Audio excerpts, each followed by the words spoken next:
The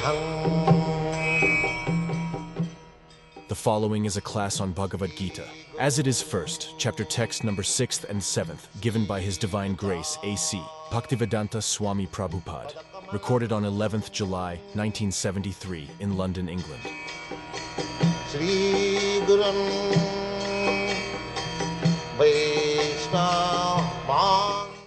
Translation.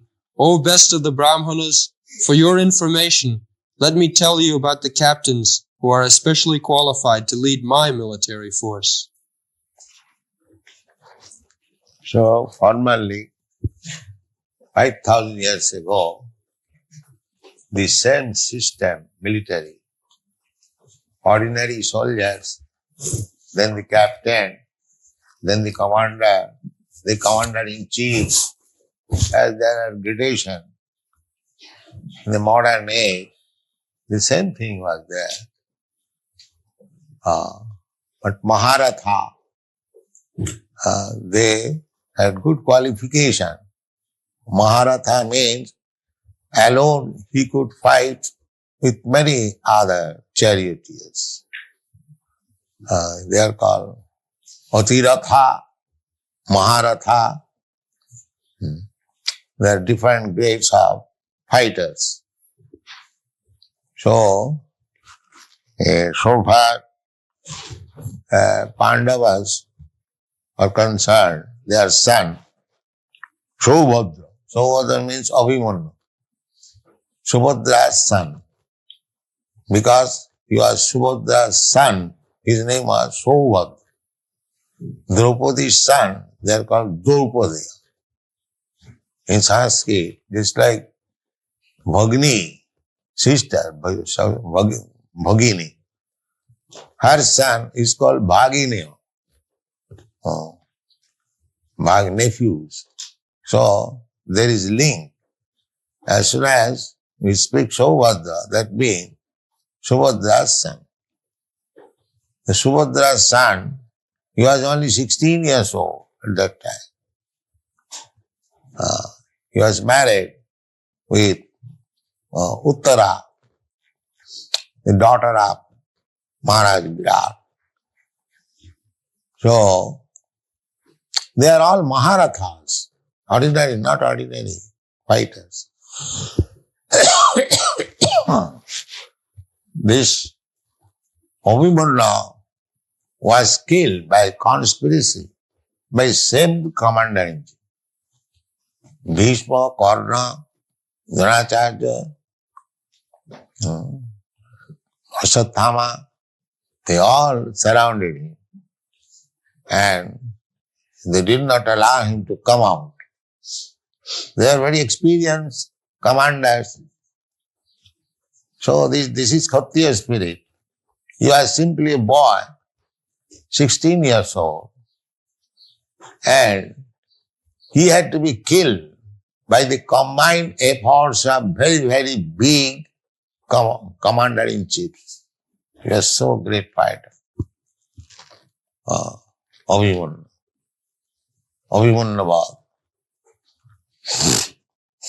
So, Subhadra, Draupadi, similarly, Draupadi's sons also there. Sarvaiva Maharatha. Maharatha means one who could fight with 1,000 chariots on the other side. They are called Maharatha. Then,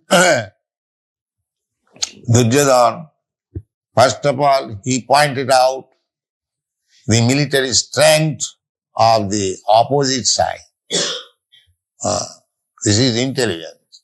One should take calculation of the opposing elements or the enemy's side. In fighting, the first thing is to take estimation of the enemy's side. How much they are strong, how they have arranged. Then one should calculate how to counteract, how to fight with them. This is intelligence. Without taking any calculation of the other side, if you are not prepared, then how you can become victorious? This is sane proposal. That is, upayam chintayat pragya apayam cha chintayat. A pragya, an intelligent man, not only think of the bright side, on this business or this fight or this, and so many things we have to deal with. Simply, we should not calculate the brighter side. There is darker side. We should always think, if there is some thief, if there is some rogue, they cheat us, then what precaution I am going to take? And this is intelligence. If I simply calculate that in this business I will make so much profit, in the meantime somebody comes and cheats me and go away. Then, therefore, upayam chintayat pragya apayam cha chintayat. Darker side also should be thought. That is intelligence. Just like that way. After calculating the darker side, enemy means darker side. They can defeat me at any moment. That is darker side. So after calculating their strength, then Duryodhana is speaking about his own strength. Asmakam tu visishtyāji. Visishta. Not to speak of the ordinary soldier, but Visishta. Visishta means to one, specifically to be mentioned. High officers. Asmakam tu visishtyāji. Tang nibodha dijuttam. He was in commander-in-chief. For 18 days, there was fight. And one after another, a commander-chief was killed. And 64 crores of men were killed in the battlefield of Kurukshetra. And the battle was finished within 18 days, not lingering for some years. No. Fight to the best capacity and finish the business. So everyone, both the sides, Pandava's side and Kaurava's side, all were killed. The Saubhadra, Draupadaya, everyone was killed. And the other side also.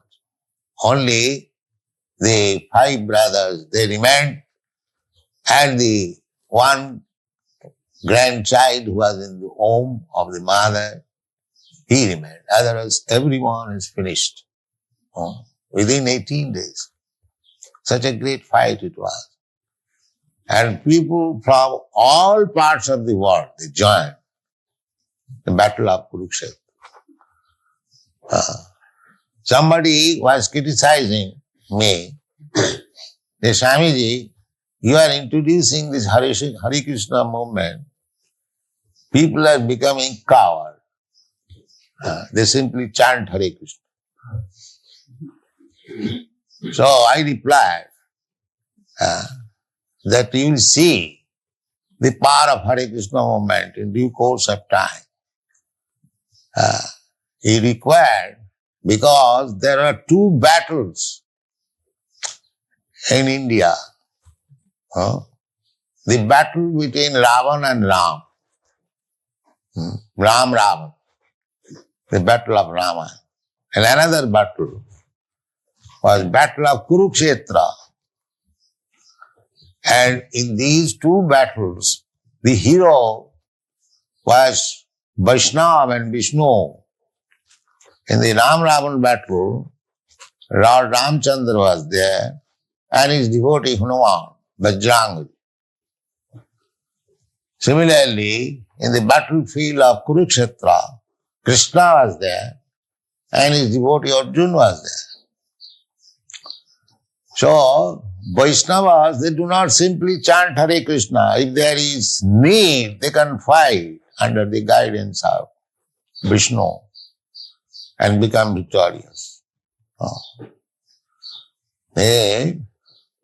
Vaishnavas' one qualification is out of 26 qualifications. One qualification is dokha, expert. If there is need of fighting, they can fight like very expert. That is also needed. Krishna consciousness does not mean one-sided. Krishna as all-pervading. The Krishna consciousness movement also should be all-pervading. It should touch everything, even politics, sociology, everything is required. And that is the end. Because Krishna's mission is Jada jada hi dharmasya glani bhavati bharata paritranaya sadhunam vinasaya cha duskita. There is two missions. Not only to give protection to the devotees, but also to kill the demons. They kill the demons. That is one side. So the devotees of Krishna should be trained up both ways. Not only to give protection to the devotees, to give them encouragement, but if need be, they should be prepared to kill the demons. That is Vaishnavism. It is not cowardice. It is not cowardice. When need be. Generally, a Vaishnava is non-violent. Just like Arjuna. In the beginning, he was non-violent, Vaishnava. He said, Krishna, what is the use of this fighting? Let them in God. So, by nature, he was non-violent. But he was induced by Krishna to become violent.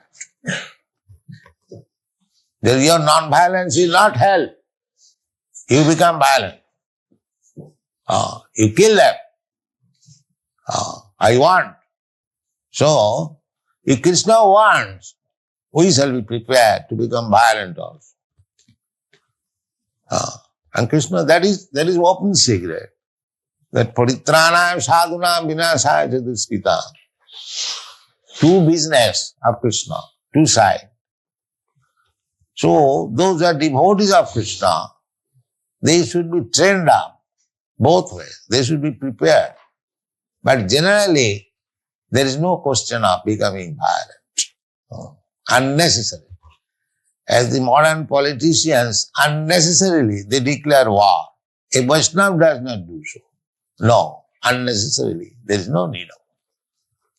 When it was completely impossible to settle up the things between the Pandavas and the Kauravas, then Krishna said, all right, then there must be fights.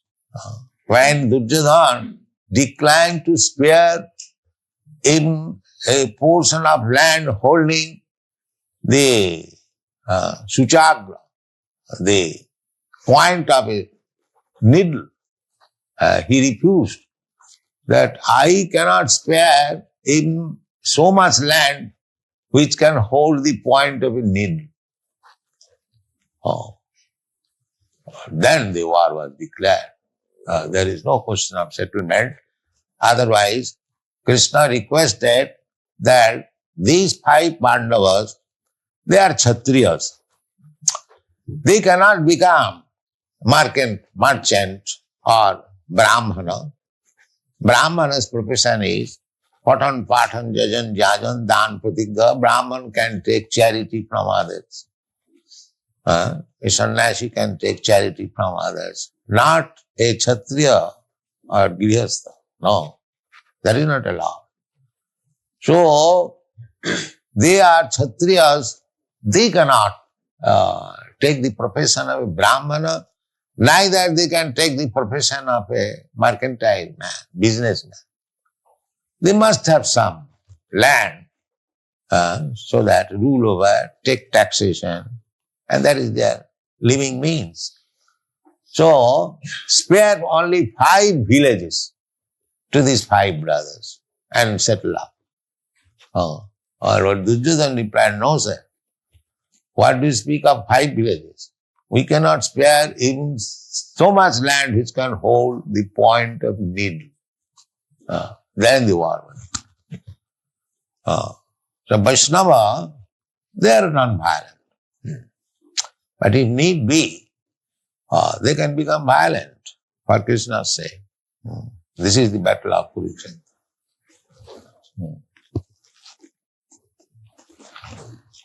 So, anyone? Or end here? All right, end here. Chant Hare Krishna.